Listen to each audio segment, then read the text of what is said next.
Movie की शुरुआत होती है और हम देखते हैं ब्रैंडन को, जो कि न्यूयॉर्क सिटी में रहने वाला एक बैचलर होता है। ब्रैंडन अकेला रहता है, इसलिए वो काफ़ी ज़्यादा सेक्स एडिक्टिव होता है। ब्रैंडन को कुछ दिनों से उसकी सिस्टर के कॉल्स आ रहे होते हैं, लेकिन वो उसकी कॉल पिक नहीं करता और ना ही उसे कॉल बैक करता है।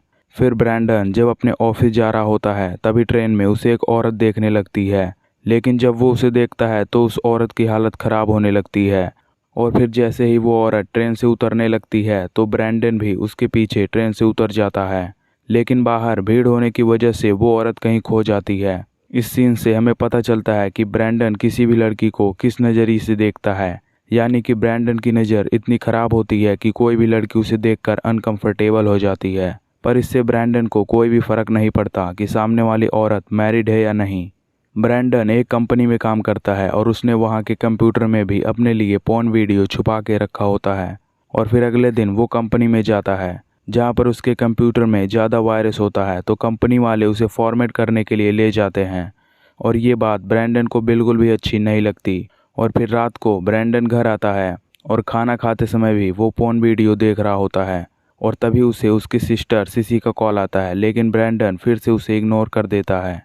और फिर अगले दिन ब्रैंडन की ऑफिस में एक अच्छी मीटिंग होती है, तो ऑफिस के कुछ लोग पार्टी करने के लिए एक क्लब में जाते हैं। यहाँ हमें ब्रैंडन के एक फ्रेंड डेविड को दिखाया जाता है। डेविड ऑफिस में ब्रैंडन का बॉस होता है, इसलिए ब्रैंडन हमेशा उसकी हाँ में हाँ भरता रहता है। और फिर डेविड को वहीं क्लब में एक लड़की पसंद आ जाती है, तो वो उसके साथ फ्लर्टिंग करने लगता है, लेकिन वो उसके साथ इसके आगे और कुछ भी नहीं कर पाता। फिर पार्टी के बाद जब ब्रैंडन घर जाने लगता है तो वही लड़की उसे अपनी गाड़ी से लिफ्ट देती है, जिसके बाद वो उस लड़की के साथ इंटीमेट हो जाता है। और जब ब्रैंडन अपने घर आता है तो उसे घर के अंदर से म्यूजिक की आवाज़ आ रही होती है। पहले तो ब्रैंडन को लगता है कि घर के अंदर कोई घुस चुका है, पर जब वो घर के अंदर जाता है तो वो देखता है कि वहाँ पर उसकी सिस्टर सिसी आई हुई थी। वो भूल गया था कि सिसी के पास घर की चाबियाँ भी हैं। सिसी एक सिंगर होती है, उसके कुछ शो न्यूयॉर्क में होते हैं, इसलिए वो ब्रैंडन को उसके साथ रहने देने के लिए रिक्वेस्ट करती है। पहले तो सिसी अपने बॉयफ्रेंड के साथ वहाँ पर रहने वाली थी, लेकिन उसके बॉयफ्रेंड ने अब उसे धोखा दे दिया। ये बात ब्रैंडन भी जानता है और इसलिए वो उसे रहने की परमिशन दे देता है। और अब सिसी के रहने की वजह से ब्रैंडन का फ्रीडम जाने वाला था, क्योंकि वो अकेला रहकर जो कुछ कर रहा था वो अब नहीं कर पाएगा। यहाँ पर ब्रैंडन के घर में सिर्फ एक ही बेडरूम होता है, तो सिसी को सोफे से ही काम चलाना पड़ता है। और फिर जब ब्रैंडन ऑफिस जा रहा होता है तब सिसी उसे उसके शो पे इनवाइट करती है। और फिर ऑफिस के बाद ब्रैंडन अपने बॉस डेविड को लेकर सिसी के शो पर चला जाता है और वहाँ पर वो सिसी का सॉन्ग सुनकर थोड़ा इमोशनल हो जाता है। फिर इसके बाद सिसी ब्रैंडन के बॉस डेविड से मिलती है और हमेशा की तरह वो सिसी के साथ भी फ्लर्टिंग करने लगता है और वो इस तरह से उसे अपनी बातों से पटा लेता है। और फिर डेविड उसे ब्रैंडन के रूम में ले जाकर उसके साथ इंटीमेट होने लगता है।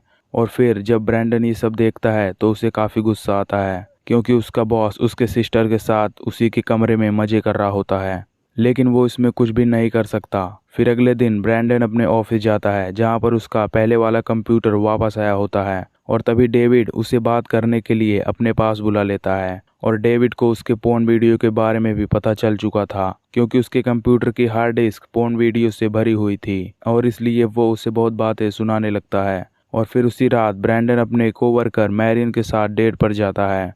मैरियन एक मैरिड औरत होती है, लेकिन अब वो सेपरेट हुई थी। फिर भी मैरियन इस रिलेशन को एक कमिटमेंट की तरह मानती है। इन दोनों के ख्याल काफ़ी अलग होते हैं, लेकिन फिर भी इनकी डेट काफ़ी अच्छी जाती है। और फिर घर आकर ब्रैंडन बाथरूम में जाकर मास्टरबेट कर रहा होता है, और तभी सिसी गलती से बाथरूम में आ जाती है और वो ब्रैंडन को मास्टरबेट करते हुए भी देख लेती है। जिसके बाद ब्रैंडन अब काफ़ी गुस्सा हो जाता है, क्योंकि उसे अब उसी के घर में प्राइवेसी नहीं मिल रही थी, इसलिए वो सिसी पर बहुत चिल्लाता है। जिसके बाद सिसी ब्रैंडन के ओपन लैपटॉप पर पोर्न वेबसाइट भी खुला हुआ देख लेती है। और फिर ब्रैंडन आके लैपटॉप को बंद करता है, जिससे अब उसकी सिस्टर को भी पता चल जाता है कि वो सेक्स एडिक्टेड है, तो वो डिस्टर्ब होकर बाहर चली जाती है। और अब ब्रैंडन शर्म के मारे अपनी सारी मैगजीन और लैपटॉप को बाहर फेंक देता है। और फिर अगले दिन ब्रैंडन ऑफिस आता है। वो वहाँ पर मैरियन को अकेला देखकर उसे किस करने लगता है। फिर वो मैरियन को लेकर एक होटल रूम में आता है। यहाँ पर ब्रैंडन उसके साथ इंटीमेट होना चाहता है, लेकिन उससे कुछ नहीं हो पाता, तो ये देखकर मैरियन वहाँ से चली जाती है। इसके बाद ब्रैंडन उसी रूम में एक प्रोस्टिट्यूट को बुलाता है और फिर वो उसके साथ इंटीमेट होता है। इसके बाद ब्रैंडन जब घर आता है तब सीसी डेविड को कॉल कर रही होती है। तो ये देखकर ब्रैंडन सीसी को डेविड से दूर रहने को बोलता है क्योंकि डेविड उसका बॉस है और उसकी भी एक फैमिली थी। ब्रैंडन को सीसी गैर जिम्मेदार और बोझ लग रही होती है, इसलिए वो सीसी को वहाँ से चले जाने को कहता है। फिर वो वहाँ से जाते हुए सीसी से बोलता है कि उसके आने से पहले वो वहाँ से चली जाए। फिर वो वहाँ से चला जाता है। सीसी को उसकी बातें सुनकर काफ़ी बुरा लगता है और वो रोने लगती है।